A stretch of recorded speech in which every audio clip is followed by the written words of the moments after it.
কি করবো রে বাবু, কুরবানি যদি না করবো তো ছেলে পেলে কার দুয়ারে যাবে? মেলাই মা খালা কয়, এই দেখেন কার দুয়ারে যাবে, আর মানে ছেলে পিলা যাতে খাইতে পায় লেখা কুরবানি করছেন। কত ভাই কুরবানি যে কিনবে, গ্রামের মধ্যে মোটা তাজা একবারে খুব শক্তিশালী কুরবানি কিনেছে, কি করবে জানেন? আবে জায়গা দুঃখ সুখ যা লাগা আছে, কুরবানিটা ভালো কিনেছে। আবে কুরবানিতে খালি তেল চুইছে, তেল চুইছে, খালি আমাকে কুরবানিতে তেল চুইছে না। আল্লাহ রাব্বুল আলামিন কোরআনে বলেন, লা ইয়ানালাল্লাহু লুহুমুহা ওয়ালা দিমাউহা ওয়ালাকিন ইয়ানালুহুত তাকওয়া মিনকুম। আল্লাহ রাব্বুল আলামিন বলেন, আরে দুনিয়ার মানুষ, তোমরা যে কুরবানি করবে, তোমরা কুরবানি জবাই করবে, লা ইয়ানালাল্লাহু লুহুমুহা, যখন তোমরা কুরবানি করবে, তোমরা কুরবানি করার পর যে তোমাদের কুরবানির জানোয়ারে যেটা মাংস আছে, গোশত আছে, ওই গোশত আমার কাছে পৌঁছে না, ওই গোশতের আমার কোনো দরকার নাই। আল্লাহ বলেন ওয়ালা দিমাউহা, এবং তোমার কুরবানির খুনেরও আমার দরকার নাই, তোমার খুন আমি চাই না। আল্লাহ রাব্বুল আলামিন বলেন ওয়ালাকিন ইয়ানালুহুত তাকওয়া মিনকুম, তুমি যে কুরবানি করবে, কোন নিয়তে তুমি কুরবানি করছো, কোন অন্তর নিয়ে তুমি কুরবানি করছো, কার নিয়তে তুমি কুরবানি করছো, এই তোমার ভিতরকার তাকওয়াটা শুধু আমার দরকার আছে, তোমার ভিতরকার তাকওয়াটা আমার কাছে শুধু পৌঁছে।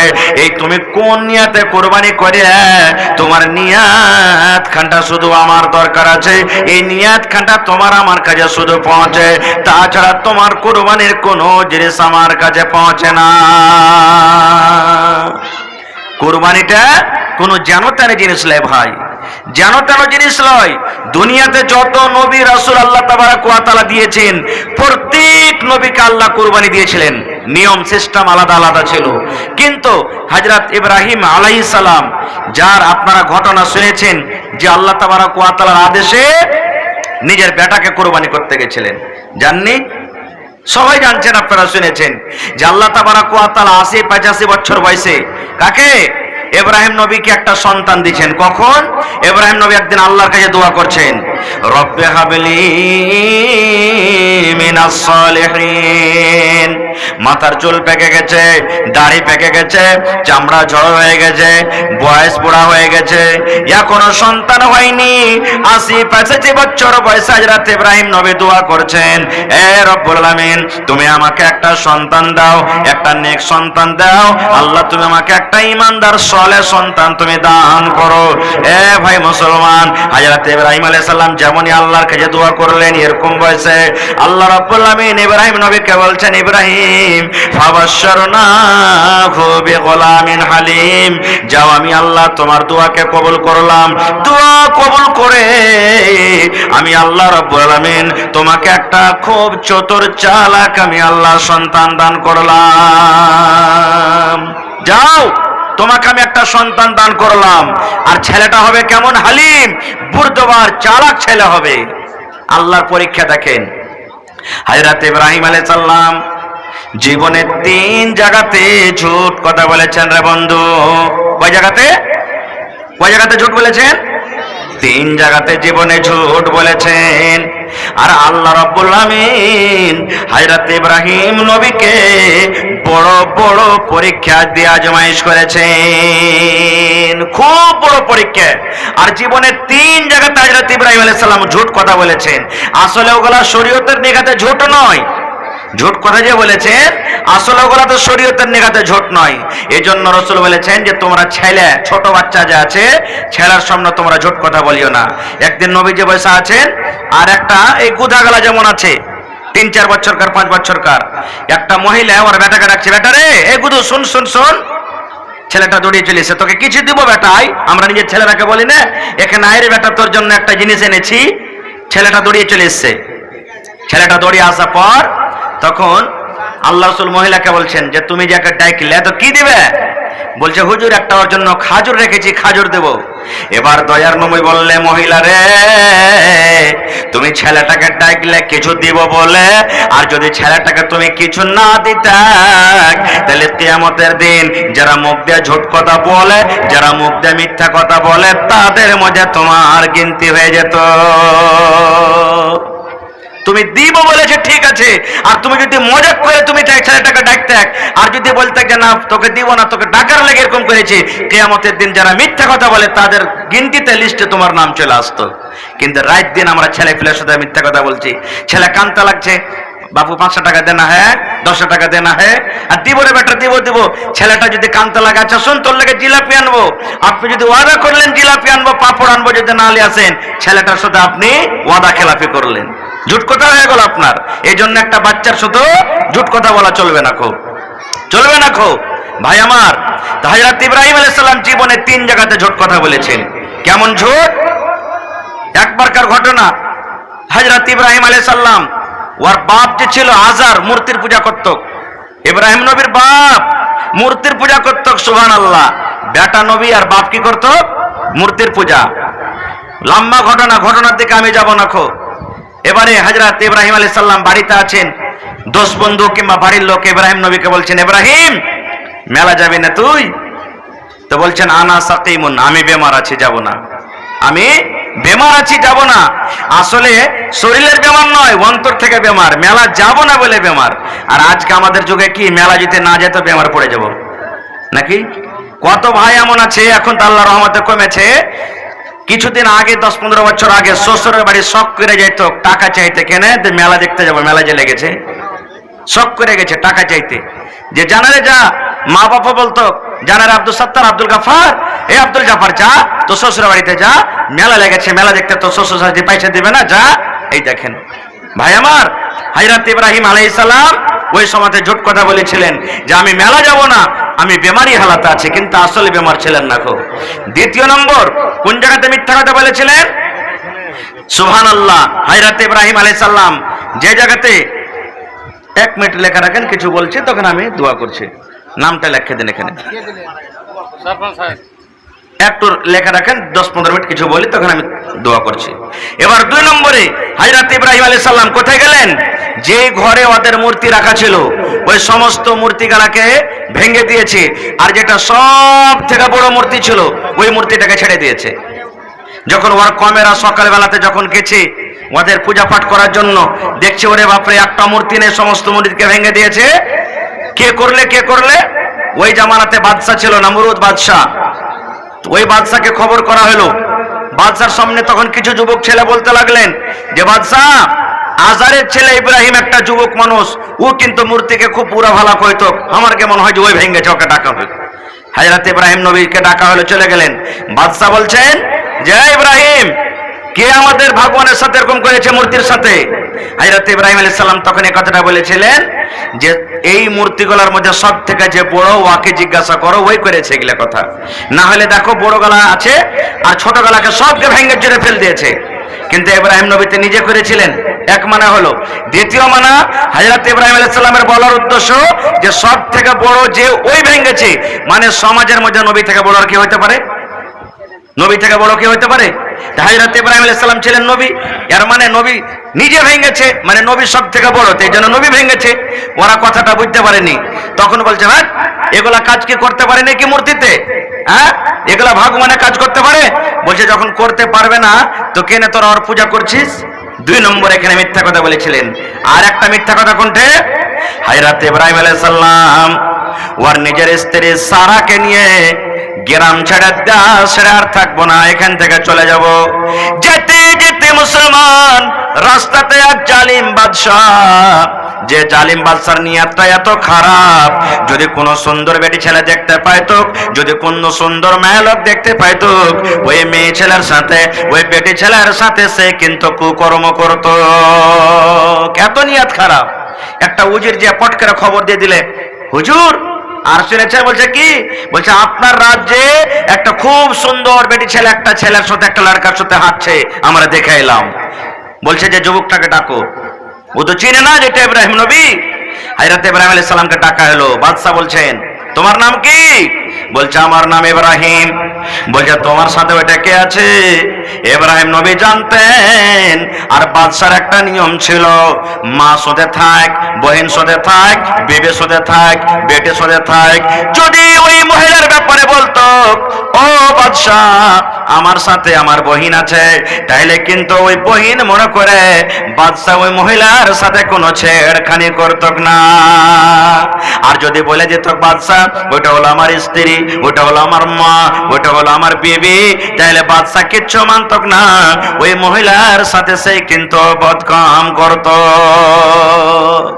হযরত ইব্রাহিম আলাইহিস সালাম মনে মনে বলছেন, আল্লাহ এই যে বাদশা আমাকে জিজ্ঞাসা করলে তোমার সাথে বেটি ছেলেটা কে, আল্লাহ কি বলবো এখন, ওইটা তো আমার স্ত্রী, ওকে তো বেটিও বলতে পাবো না, ওকে তো মাও বলতে পাবো না, কি বলবো?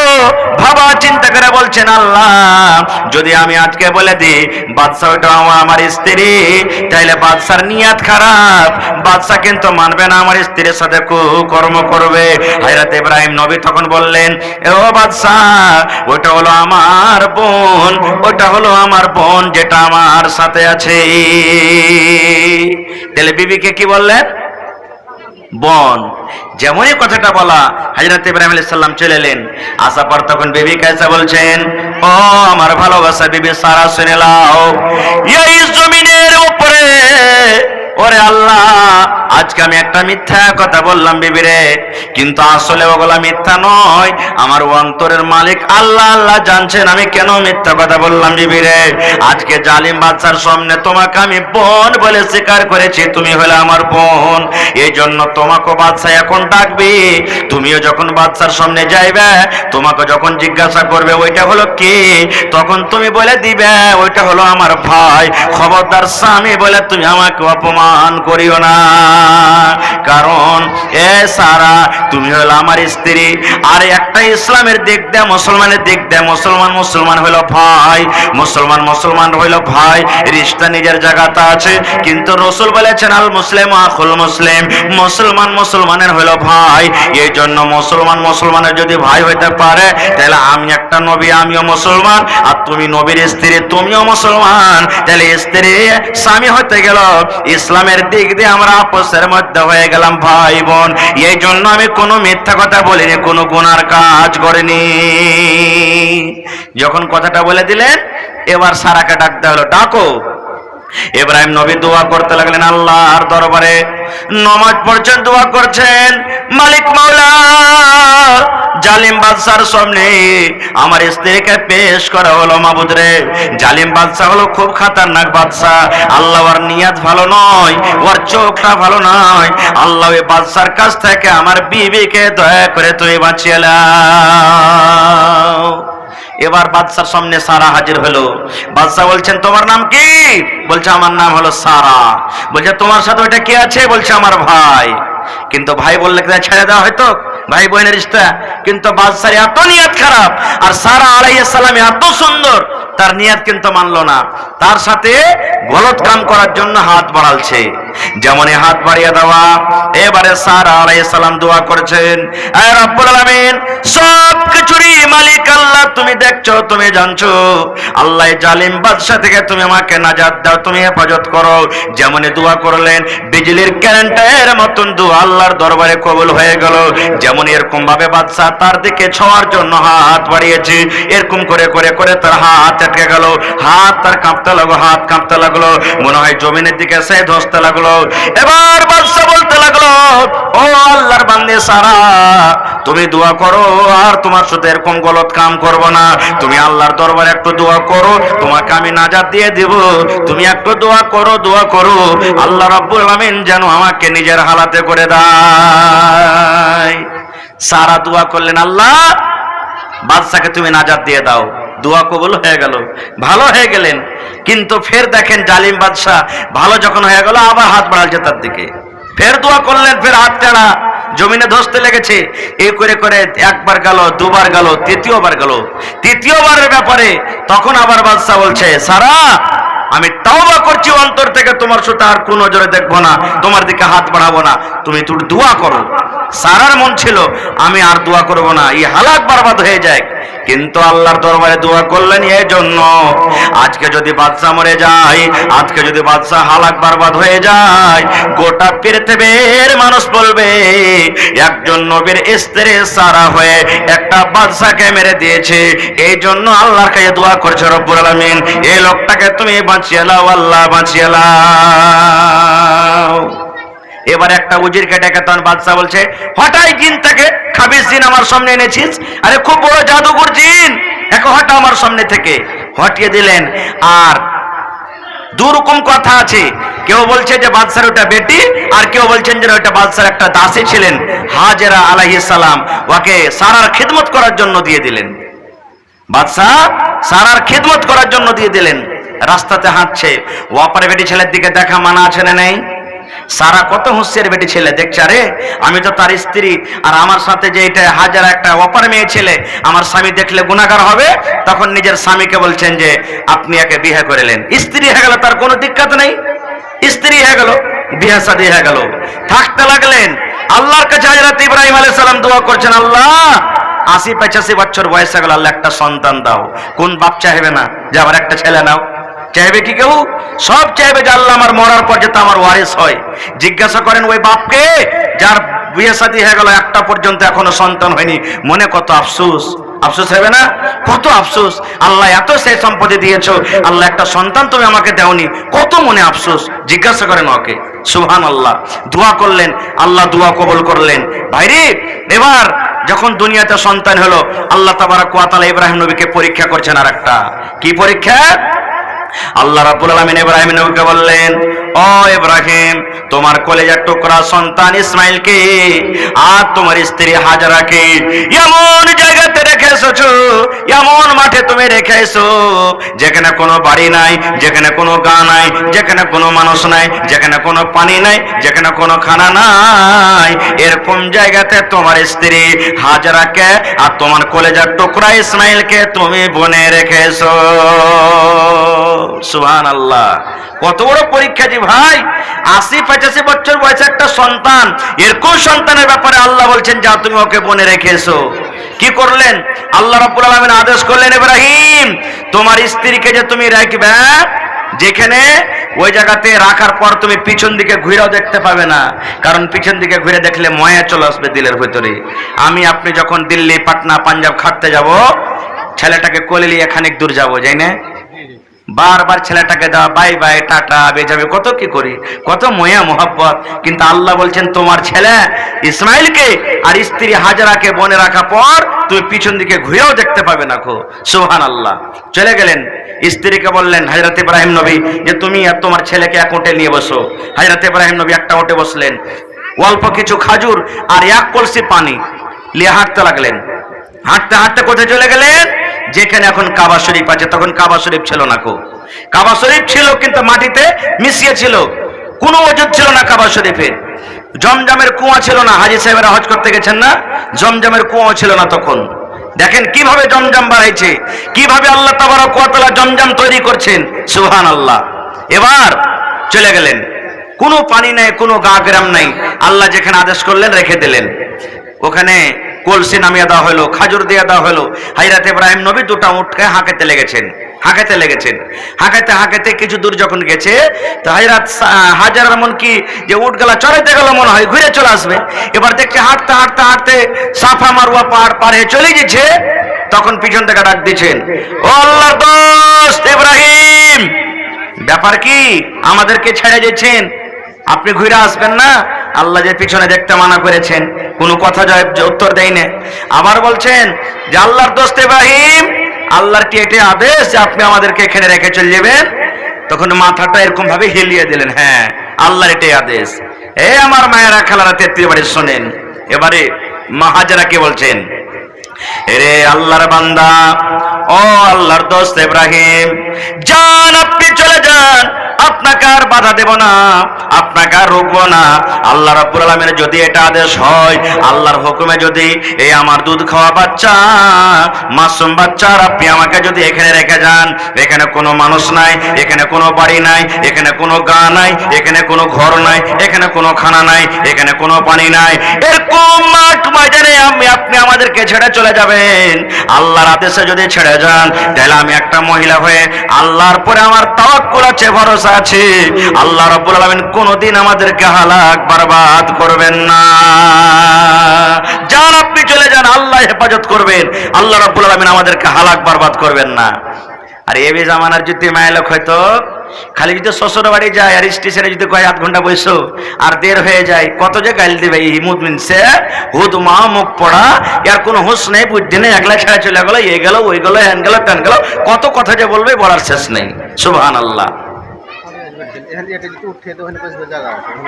হ্যাঁ বসতে দেন ওখানে, কোনো দেখা দেন, ওই পর্দাখানটা উঠিয়ে দেন, ওদিকে বসে যাবে ওরা। মানে